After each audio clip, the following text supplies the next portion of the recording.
সুপ্রিয় দর্শক, আসসালামু আলাইকুম। নিউজ 24 এর রাতের সংবাদে আপনাদেরকে স্বাগতম।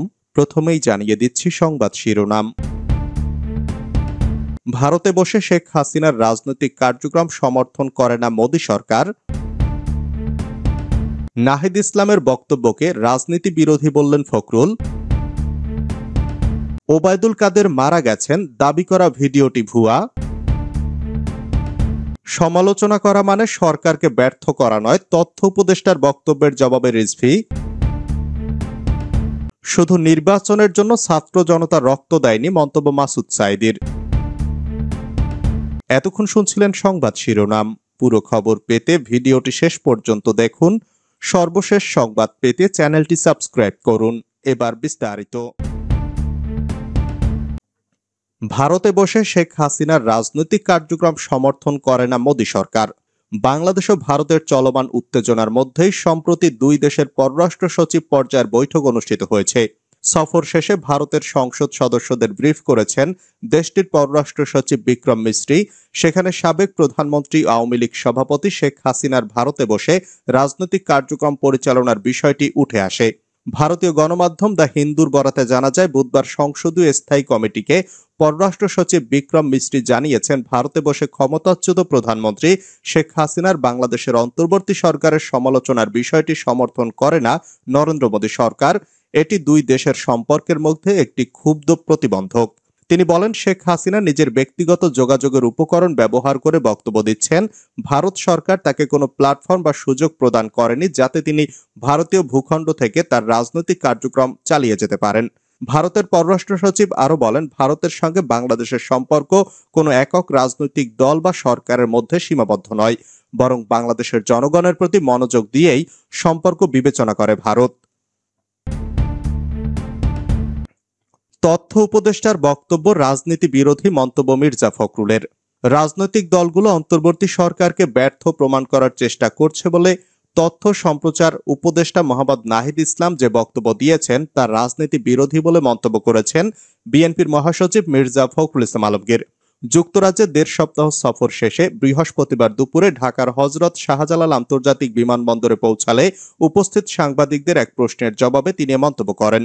মির্জা ফখরুল ইসলাম বলেন, আমি জানি না আসলে উনি কি উদ্দেশ্যে কেন এটা বলেছেন, কিন্তু ওনার ওই বক্তব্য রাজনীতি বিরোধী বক্তব্য এবং আমি আশা করি না যে তারা এ ধরনের বক্তব্য রাখবেন। কারণ রাজনৈতিক দলগুলো সবসময় এই অন্তর্বর্তী সরকারকে সমর্থন করেছে এবং এই সমর্থনের একটা উদ্দেশ্য আছে, সেটা হচ্ছে গণতন্ত্রকে পুনঃপ্রতিষ্ঠা করা। সেটার জন্যই আমরা কাজ করছি। ১৫ বছর ধরে আমরা সংগ্রাম লড়াই করেছি। এটা উনি কি উদ্দেশ্যে কেন বলেছেন আমি জানি না। বিএনপির লং মার্চ কর্মসূচির সামনে রেখে বাংলাদেশ ও ভারতের মধ্যে যে সংকট, সেটির সমাধান কিভাবে হবে জানতে চাইলে মির্জা ফখরুল বলেন, আলোচনার মধ্য দিয়ে সংকটের সমাধান হবে, এগোচ্ছে তো। ওবায়দুল কাদের মারা গেছেন, দাবি করা ভিডিওটি ভুয়া। আওয়ামী লীগের সাধারণ সম্পাদক এবং সাবেক সড়ক পরিবহন ও সেতুমন্ত্রী ওবায়দুল কাদের মারা গেছেন, সম্প্রতি এমন দাবিতে একটি ইন্টারনেটে প্রচার করা হয়েছে।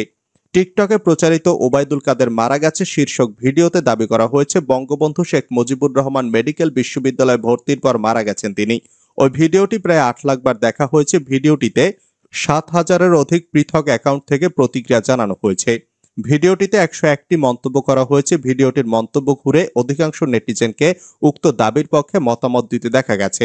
তবে বিষয়টি সত্য নয় বলে এক প্রতিবেদনে জানিয়েছে বাংলাদেশের তথ্য যাচাইকারী প্রতিষ্ঠান রিউমার স্ক্যানার। রিউমান স্ক্যানারের অনুসন্ধানে জানা গেছে, ওবায়দুল কাদের মারা যাননি, বরং ২০২১ সালে তার অসুস্থতার ঘটনার পুরনো একটি ভিডিওকে উক্ত দাবিতে প্রচার করা হয়েছে। এ বিষয়ে অনুসন্ধানে দেশীয় ও আন্তর্জাতিক কোনো সংবাদ মাধ্যম কিংবা সংশ্লিষ্ট নির্ভরযোগ্য কোনো সূত্রে ওবায়দুল কাদেরের মৃত্যুর বিষয়ে কোনো তথ্য পাওয়া যায়নি। সমালোচনা করা মানে সরকারকে ব্যর্থ করা নয়, তথ্য উপদেষ্টার বক্তব্যের জবাবে রিজভী। সরকারের সমালোচনা করা মানে সরকারকে ব্যর্থ করা নয় বলে মন্তব্য করেছেন বিএনপির জ্যেষ্ঠ যুগ্ম মহাসচিব রুহুল কবির রিজভী। রাজনৈতিক দলগুলো অন্তর্বর্তী সরকারকে ব্যর্থ প্রমাণ করার চেষ্টা করছে। তথ্য সম্প্রচার উপদেষ্টার বক্তব্যের প্রতিক্রিয়ায় রিজভী বৃহস্পতিবার সকালে দলীয় এক অনুষ্ঠানে এ মন্তব্য করেন। তিনি বলেন, বিএনপি সহ রাজনৈতিক দলগুলো অন্তর্বর্তী সরকারকে সমর্থন দিয়েছে, আবার আপনাদের নানা কাজের সমালোচনা হবে। এটাই গণতন্ত্রের রীতি, গণতন্ত্রের বৈশিষ্ট্য। রাজধানীর ভাঙ্গা প্রেস এলাকার নবী টাওয়ারে বৈষম্য বিরোধী ছাত্র আন্দোলনে শহীদ পরিবারের মধ্যে আর্থিক সহযোগিতা প্রদান অনুষ্ঠানে এ কথাগুলো বলেন তিনি। রিজভী বলেন, আমরা যদি বলি ডক্টর মোহাম্মদ ইউনূসকে আমরা সবাই পছন্দ করেছি, সবাই। বিএনপির নেতানেত্রীরা যেমন শেখ হাসিনার দ্বারা অপমানিত হয়েছেন, নির্যাতনের শিকার হয়েছেন, তিনিও শেখ হাসিনার দ্বারা নিপীড়নের শিকার হয়েছেন, কিন্তু গণতন্ত্র তো একটা সর্বজনীন ব্যাপার। এখানে জুলাই আগস্টের বিপ্লবের আগেও তো অনেকে গুম হয়েছেন, দুজন এমপি গুম হয়েছেন, একজন সাবেক এমপিকে পটুয়াখালীতে যুবলীগ পিটিয়ে মেরে ফেলেছে, কত ছাত্র যুবককে ক্রসফায়ার দেওয়া হয়েছে। আমরা তো একজন গুণী মানুষ হিসাবে, দেশের একজন বরেণ্য, সব মানুষের শ্রদ্ধেয়, তিনি তো একদিনও এর প্রতিবাদ করেননি, একটা স্টেটমেন্ট দেননি, কিন্তু ওনাকে যখন মামলা দেওয়া হয়েছে বিএনপির কিন্তু ওনার জন্য বিবৃতি দিয়েছে। শুধু নির্বাচনের জন্য ছাত্র জনতা রক্ত দেয়নি, মন্তব্য মাসুদ সাঈদীর। পিরোজপুর 1 আসনের জামায়াত মনোনীত সংসদ সদস্য প্রার্থী জিয়ানগর উপজেলার সাবেক চেয়ারম্যান মাসুদ সাঈদী বলেছেন, নির্বাচন নিয়ে কিছু মানুষ অস্থির হয়ে গেছে। দেশে আগে সংস্কার হবে, তারপর নির্বাচন। শুধু একটি নির্বাচনের জন্য ছাত্র জনতা রক্ত দেয়নি, দেশের মানুষ জেল জুলুম অত্যাচার সহ্য করেনি। কোরআনের পাখি আল্লামা সাঈদী নিজের জীবনকে উৎসর্গ করেননি, বরং দেশের সকল মানুষ আন্দোলন সংগ্রাম করেছে, জীবন দিয়েছে বাংলাদেশকে ইনসাফপূর্ণ ও কল্যাণময় রাষ্ট্র হিসাবে গড়ে তোলার জন্য, বাংলাদেশকে বৈষম্যহীন রাষ্ট্র করার জন্য। খুনি শেখ হাসিনা পালিয়ে গেল, তার দোসররা, ভারতের দালালরা রাষ্ট্রের প্রতিটি জায়গায় ঘাপটি মেরে আছে। তাই সংস্কার ছাড়া নির্বাচন মানে হলো যেই লাউ সেই কদু। ধর্ষণের সহযোগিতার মামলায় সাবেক ভূমিমন্ত্রী রিমান্ডে। অপহরণ ও ধর্ষণের সহযোগিতার মামলায় সাবেক ভূমিমন্ত্রী নারায়ণ চন্দ্র চন্দকে 1 দিনের রিমান্ড আবেদন মঞ্জুর করেছেন আদালত। আজ বৃহস্পতিবার দুপুরে খুলনা মেট্রোপলিটন ম্যাজিস্ট্রেট আদালত 1-এর বিচারক রাকিবুল ইসলাম এর রিমান্ড মঞ্জুর করেন। এর আগে নগরীর সোনাডাঙ্গা থানার নারী ও শিশু নির্যাতন দমন আইন 2000-এর 2 নম্বর আসামি সাবেক ভূমিমন্ত্রী নারায়ণ চন্দ্র চন্দকে বিশেষ নিরাপত্তা ব্যবস্থায় খুলনা জেলা কারাগার থেকে আদালতে হাজির করা হয়। মামলার তদন্তকারী কর্মকর্তা সাব ইন্সপেক্টর রিবন খান 5 দিনের রিমান্ড আবেদন করেন। শুনানি শেষে বিচারক 1 দিনের রিমান্ড মঞ্জুর করেন। পরে আদালত থেকে বিশেষ নিরাপত্তা ব্যবস্থায় তাকে খুলনা জেলা কারাগারে পাঠানো হয়। ইন্টারনেট বিচ্ছিন্ন করার বিষয়ে পলককে জিজ্ঞাসাবাদ করবে তদন্ত সংস্থা।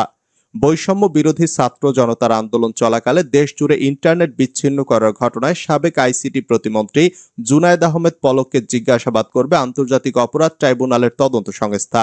আন্তর্জাতিক অপরাধ ট্রাইব্যুনালের চিফ প্রসিকিউটর মোহাম্মদ তাজুল ইসলাম বৃহস্পতিবার এ বিষয়ে শুনানি শেষে সাংবাদিকদের একথা জানান। তিনি বলেন, তাকে জিজ্ঞাসাবাদ করার জন্য আমরা আবেদন করেছিলাম, আদালত সেটা মঞ্জুর করেছেন। আগামী 18 ডিসেম্বর তাকে ট্রাইব্যুনালের তদন্ত সংস্থার কার্যালয়ে এনে জিজ্ঞাসাবাদ করা হবে।